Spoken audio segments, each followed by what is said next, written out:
I've been telling people online in various ways and in lectures that they should start fixing up the world by cleaning up their room. And I wanted to just elaborate on that a little bit before I get back to the lecture itself.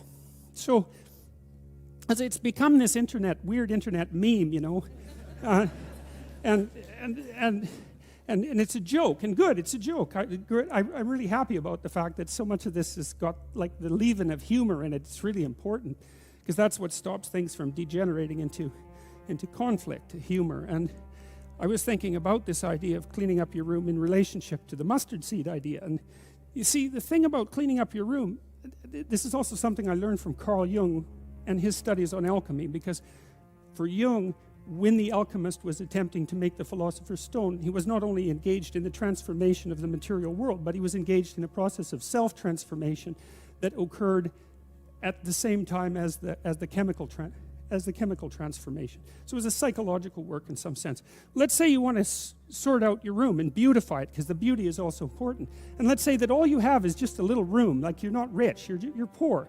And you don't have any power, that's another thing. But you've got your damn room, and you've got this space right in front of you, you know, that's a part of the cosmos that you can come to grips with. And you might think, well, what's there in front of you, right in front of you?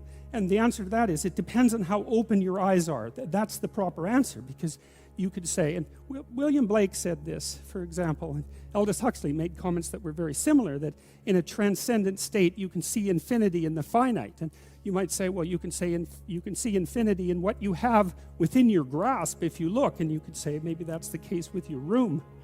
And so you want to clean up your room. Well, okay, how do you do that exactly? Well, a room is a place to sleep. And so if you set your room up properly, then you figure out how to sleep and when you should sleep and how you should sleep. And then you figure out when you should wake up. And then you figure out, well, what clothes you should wear, because they have to be arranged properly in your dresser. And then you have to have some place to put your clothes. And if you're going to have some clothes, you have to figure out what you're going to wear those clothes to do, right?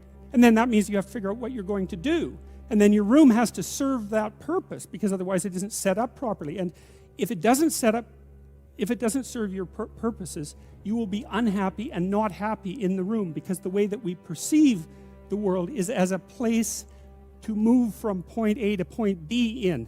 And then if the place that we're in facilitates that movement, then we're happy to be there. And if the place that we're in serves as an obstacle to that movement, then we're unhappy to be there. And so what it means to set up your room is that you have to have somewhere to go that's worthwhile, or you can't set up your room, and then your room has to be set up to facilitate that.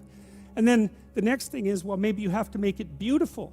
But that's not easy, right? That means you have to have some taste. And that doesn't mean you have to have money. It doesn't, because you can be garish with money, and you can be tasteful with nothing.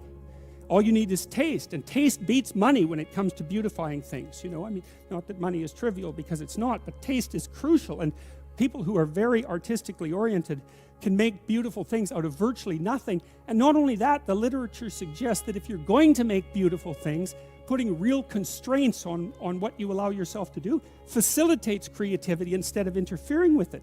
Because let's say you have to make something out of nothing, right? Which I suppose would be a godly act, right? You have to make something out of nothing. You have to be creative in order to do that.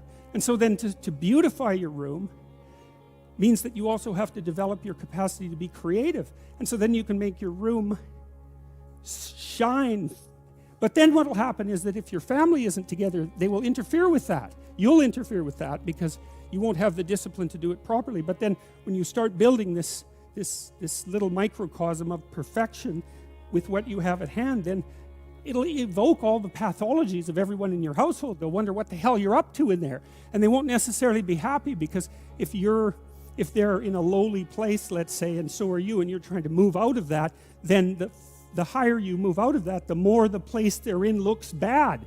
And you might say, well, what they should do is celebrate your victory over chaos and evil, but that isn't what will happen. What will happen instead is that they will attempt to pull you back down.